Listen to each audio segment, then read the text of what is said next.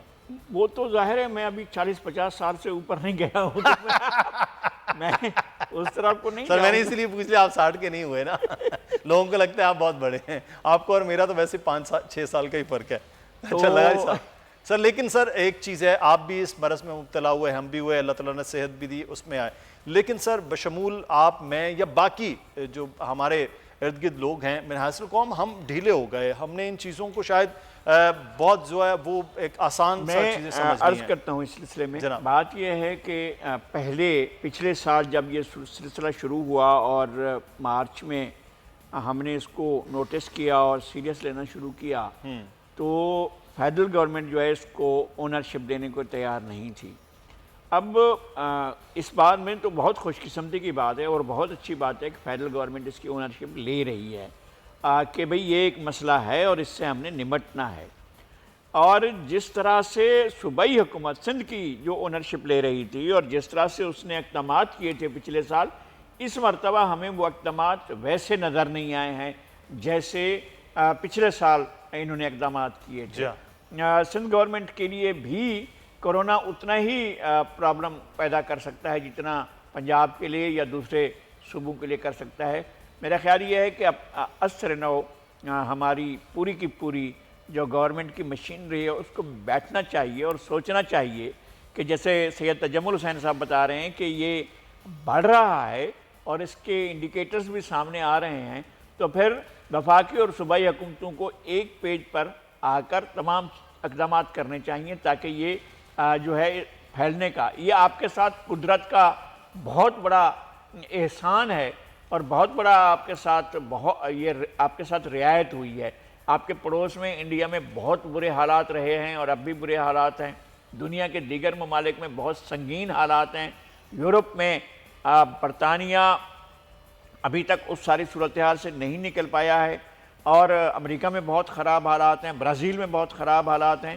ان تمام کے باوجود پاکستان میں اللہ تعالیٰ نے اپنا بڑا کرم کیا کہ ایک تو یہ کہ ہمارے پاس لوگوں کی کم تعداد اس میں وہ ہوئی ہے, اور پھر کیجولیٹیز بھی ہماری نہیں بڑھی ہیں. اب بھی جو ایک جان بھی بہت قیمتی ہوتی ہے, لیکن اللہ نے یہ کرم کیا کہ ہمارے ہاں بہت کم لوگ جو ہیں جس طرح سے دنیا میں پھیلا ہوا تھا اتنا, لیکن جس طرح سے ہمارے پاس یہاں نمبرز کم ہوئے وہ بھی ہمارا ہی کنٹرول تھا کہ ہم بہت نیچے آ گئے. جو ڈیتھ ٹول تھا اب وہ دوبارہ سے جس طرح سے تجمل صاحب بتا رہے ہیں کہ وہ 50 کراس کر گیا, یہ الارمنگ سچویشن ہے. تجمل صاحب آپ کے اس ڈیٹا ان چیزوں کو بھی بڑا سراہا گیا جو مشیر صحت ہیں ڈاکٹر صاحب فیصل سلطان صاحب, لیکن آپ لوگوں کی جانب سے جب یہ نمبرز اور چیزیں دی جا رہی ہیں تو اس وقت سجیشنز میں نہیں NCOC کے پاس جاتی کہ یہ علاقے زیادہ ہاٹ سپاٹ بن رہے ہیں تو فوری پہلے اقدامات کیے جائیں؟ جب وہاں نمبرز گیم آگے بڑھ جاتی ہے پھر وہاں سے یہ آتا ہے, تو آپ جب ڈیٹا دیتے ہیں تو اور کیا چیزیں وہاں تک پہنچاتے ہیں اور علاقوں کی نشاندہی بھی کرتے ہیں پھر کہ یہ علاقہ بہتر ہے, یہاں علاقے میں زیادہ اس وقت ایشو خراب ہو رہا ہے؟ جی بہت اچھا سوال کیا آپ نے. دیکھیں ہمارا پاکستان میں جو کام ہے وہ بہت ہی سوفسٹیکیٹڈ اور بہت ایڈوانسڈ کام ہو رہا ہے بہت تر مشرقی ممالک کے مقابلے میں بھی. ہم لوگ تو جب پریڈکشنز کی بات کر رہے ہوتے ہیں تو number of beds, number of vents, number of oxygen requirements per province per city تک ہم کر رہے ہوتے ہیں. گورنمنٹ جو ہے وہ یہاں تک ایگزیکیوٹ کرتی ہے کہ اس نے کس ایریا میں کس سمارٹ لاک ڈاؤن لگانا ہے, کیسے لگانا ہے وہ بھی. اور جیسے کہ آپ دیکھتے ہیں کہ کچھ لوگ اسے برائی کے زور میں لیتے ہیں, میرے حساب سے بہت اچھی پالیسی ہے کہ جیسے ہی ہمارا کرو اوپر جانے لگتا ہے گورنمنٹ کی ریسٹرکشنز آ جاتی ہیں ٹو فلیٹن دا کرو آؤٹ. تو گورنمنٹ اپنا رول جس حد تک کر سکتی ہے, کیونکہ ہم باقی ممالک کے لیے بھی کنسلٹنگ کرتے ہیں, ہمیں آئیڈیا ہے. پاکستان کے اندر NCOC کا جو ڈیسیژن میکنگ سٹیپ ہے, جو ایگزیکیوشن سٹیپ ہے, وہ بہت ایڈوانسڈ اور بہت اچھا ہے. جو زیادہ رسپانسبلٹی آتی ہے مدثر, وہ میرے اور آپ پہ آتی ہے کہ ہم کس حد تک اس کی کمپلائنس کر رہے ہیں. اگر آج آپ مارکیٹ میں نکل جائیں تو کتنے لوگوں نے ماسک پہنے ہیں, کتنے لوگ سوشل ڈسٹینسنگ آبزرو کر رہے ہیں. بالکل یہ ایک بہت بڑا سوالیہ نشان ہے ہمارے لیے، اور یہ ہماری انڈیویجولز کی ذمہ داری ہے کہ ہم اس کی کمپلائنس پہ فوکس کریں. یہ تو بڑا اہم معاملہ ہے کہ جب تک انڈیویجولز نہیں کریں گے تب تک کچھ چیز نہیں ہو سکتی. لیکن میں اپنے ناظرین کو جو ہے وہ دوبارہ سے جو حکومتی ایک پیغام بھی ہے کہ 60 سال سے زائد عمر کے افراد کو کرونا ویکسین لگانے کا جو ہے وہ عمل اس وقت وہ جاری ہے. تو اگر آپ کے بڑے انہوں نے رجسٹریشن اپنی نہیں کروائی ہے، خود جو 60 سال سے زائد کے لوگ دیکھ رہے ہیں وہ 1033 جو ہے اس پر رابطہ کر سکتے ہیں رہنمائی کے لیے، اور عمر کے افراد جو ہیں وہ 1166 پر شناختی کارڈ نمبر SMS کر سکتے ہیں تو آپ رجسٹرڈ ہو جائیں گے، اور اس کے بعد آپ اس لسٹ میں آ جائیں گے تاکہ آپ کو وہ کرونا کی ویکسین لگائی جائے. سب سے پہلے 60 سال سے زائد عمر کے افراد کی جان بچانا اور ان کو ویکسینیٹ کرنے کا عمل وہ حکومت کی جانب سے شروع کیا گیا. جہاں بھی جس صوبے میں جس شہر میں آپ موجود ہیں صرف چھوٹا سے یہ کام کیجئے تاکہ آپ کی جان بچائی جا سکے، آپ کے بڑوں کی جان بچائی جا سکے. یہ بہت زیادہ ضروری ہے. تجمل صاحب بہت شکریہ، آپ کے بڑے جو الارمنگ سچویشن ہے وہ بتا رہی ہے، لیکن احتیاط ہم لوگوں نے کرنی ہے. لیکن اس سارے عمل میں بنیادی طور پر جو سکولز کی بندش کا کچھ 11 اضلاع میں پنجاب میں وہ فیصلہ کیا گیا، اس طرح سے فیڈرل اور KP کے اندر بھی کچھ اضلاع کے اندر فیصلہ کیا گیا کہ سکولز بند جو ہے وہ کیے جا رہے ہیں. اور اب یہ سکول کی بندش کبھی ہو رہی ہے کبھی نہیں ہو رہی ہے، اس میں بھی بات ہو جائے. ہمارے ساتھ موجود ہیں اس وقت آل پاکستان سکولز فیڈریشن کے سربراہ کاشف مرزا صاحب. بہت شکریہ کاشف مرزا صاحب آپ کے وقت کا. سر یہ سکولز بند ہو گئے دوبارہ سے، لیکن یہ پنجاب یا فیڈرل یا پھر KP کے کچھ اضلاع تک یہ معاملہ ہوا ہے. آپ سے بات چیت ہوئی تھی NCOC کی جانب سے، وزرائے تعلیم کی جانب سے، کہ ہم دوبارہ سے سکول بندش کی جانب بڑھ رہے ہیں؟ دیکھیں، پہلی بات تو یہ ہے کہ یہ ملک جو ہے نا یہ بادشاہوں کا ہے، اور یہاں پہ ہم جیسے لوگ جو ہوتے ہیں ان کی ایک عام رعایا یا باندی ہوتے ہیں، تو ہم سے تو پوچھ کے نہ فیصلے ہوتے ہیں. اسٹیک ہولڈرز کو اعتماد میں لینے کی ان کی ضرورت ہی نہیں ہوتی، راتوں رات بیٹھ کے فیصلے ہوتے ہیں. اور بلکہ اس دن صبح تک ہم یہ خبریں میڈیا کے تھرو سن رہے تھے کہ شاید اس میں 50% اٹینڈنس کی بات کی جائے گی، لیکن ایک اندر انہوں نے اس کو بدلا اور یہ فیصلہ کر کے ہمیں بتا دیا ہے. کرونا اس میں کوئی شک نہیں ہے کہ اب ہمیں اس کے ساتھ رہنا ہے، اس کے ساتھ نپٹ رہے ہیں. اور ابھی آپ نے دیکھا کہ پوری دنیا میں جو یہ تیسری ویو کے اندر ایک بھی ملک ایسا نہیں ہے کہ جس نے اسکول بند کی. ایون کہ UK نے جنہوں نے لاک ڈاؤن کیا تھا انہوں نے سب سے پہلے لاک ڈاؤن کھولتے ہوئے تعلیمی ادارے کھولنے کی بات کی، اور انفارچونیٹلی پاکستان یہ پہلا دنیا کا ملک بن گیا ہے جس نے جو ہے وہ مکمل طور پہ تعلیمی اداروں کو بند کیا. باقی اس وقت تمام جو ہے وہ کھلا ہوا ہے. اچھا، اس میں 3 باتیں آپ سے شیئر کرنا چاہوں گا جو اس کے محرکات ہیں. فرسٹ ون، 26 مارچ کو ہو رہا ہے جی لانگ مارچ، اور جس روٹ سے ہو رہا ہے جہاں KPK کی جہاں پہ یہ وہیں آپ کو دکھائی دے رہا ہے، اور جہاں پہ MLN کا جو زور ہے، کیونکہ جو لانگ مارچ کرنے والے ہیں وہ سندھ والے ہیں، وہ چونکہ خود کر رہے ہیں وہاں پہ کچھ نہیں ہے. 6% سے زیادہ جو ہے وہ کراچی کے اندر جو ہے کیسز کی رپورٹ ہے. 4.5% جو ہے وہ لاہور اور دوسرے اضلاع میں. لہٰذا ہونا تو یہ چاہیے تھا اس اصول کے تحت پہلے کراچی کے اندر یہ بند کیا جاتا اگر کورونا ہی وجہ تھی. پھر کوئٹہ کے اندر بھی صورتحال اتنی اچھی نہیں ہے. لیکن ہوا یہ ہے کہ جہاں PTI کی گورنمنٹ ہے وہاں پہ اس کو عمل درآمد کیا گیا، اور اس کے لیے اللہ کرے یہ خیر خیریت سے یہ سلسلہ ہو جائے تو ہماری اولادوں کو بھی پڑھنے کا دوبارہ حق مل جائے گا. دوسری وجہ اس کی یہ ہے کہ سنگل نیشنل کریکولم کی آڑ میں یہ ڈرامہ کھیلا جا رہا ہے. پہلا سال 85 ڈے، دوسرا سال کووڈ کی نظر، تیسرا سال سنگل نیشنل کریکولم کی نظر. سندھ کہہ چکا ہے ہم نے یہ آف نہیں کرنا.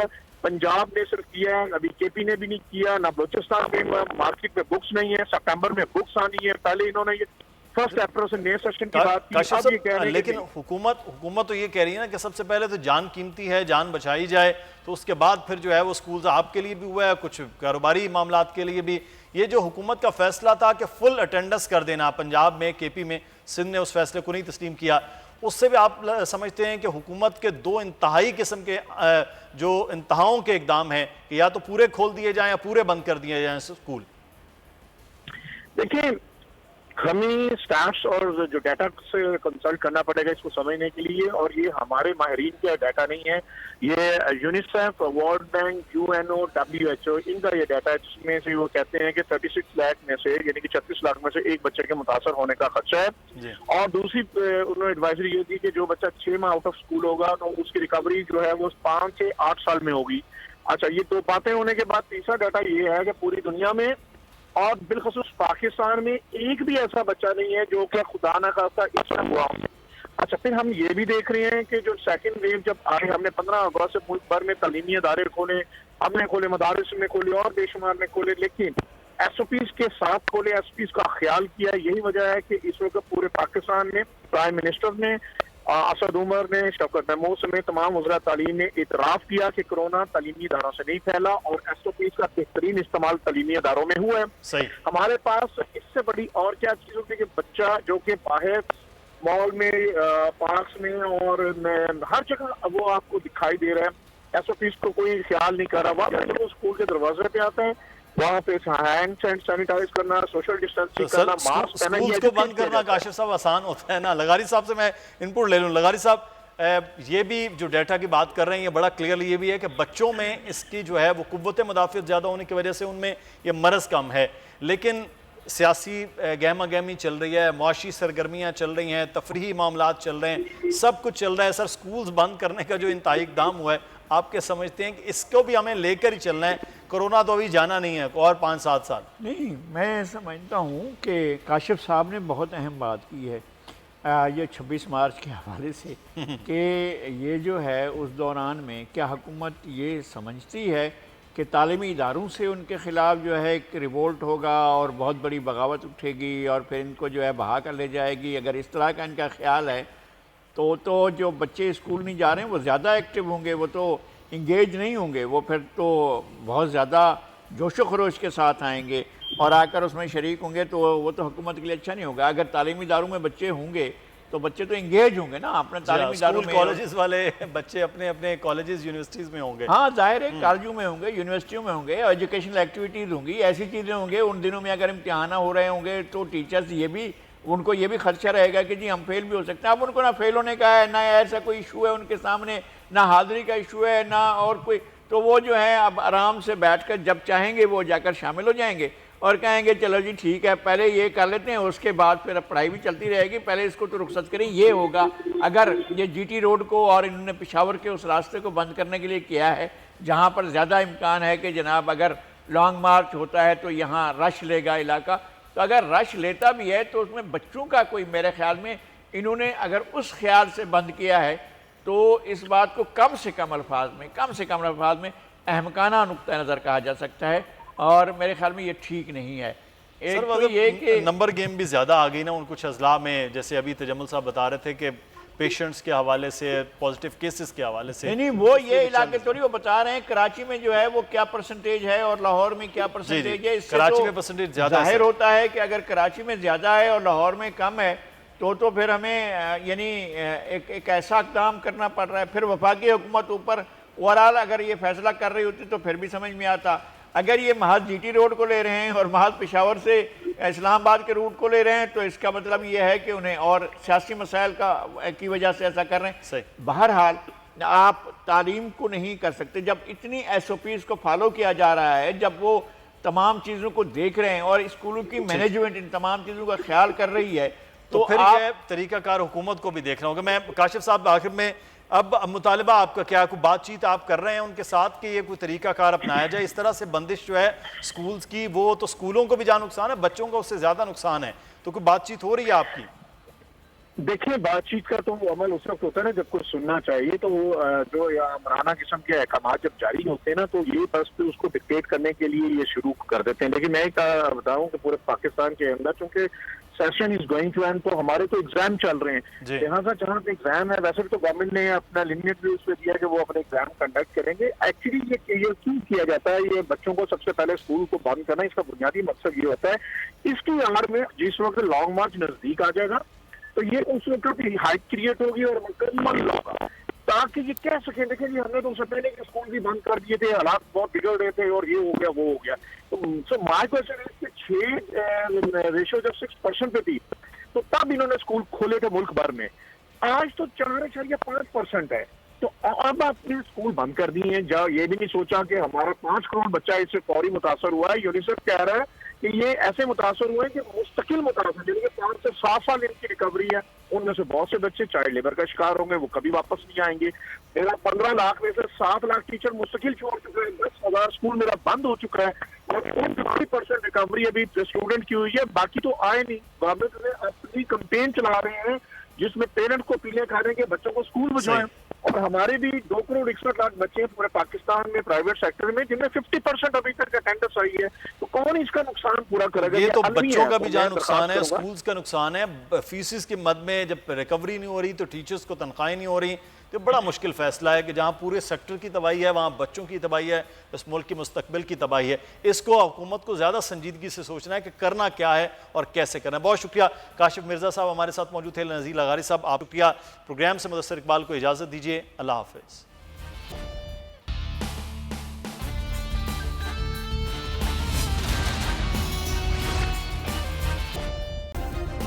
سبسکرائب کریں اور بیل دبائیں تاکہ کوئی خبر رہ نہ جائے۔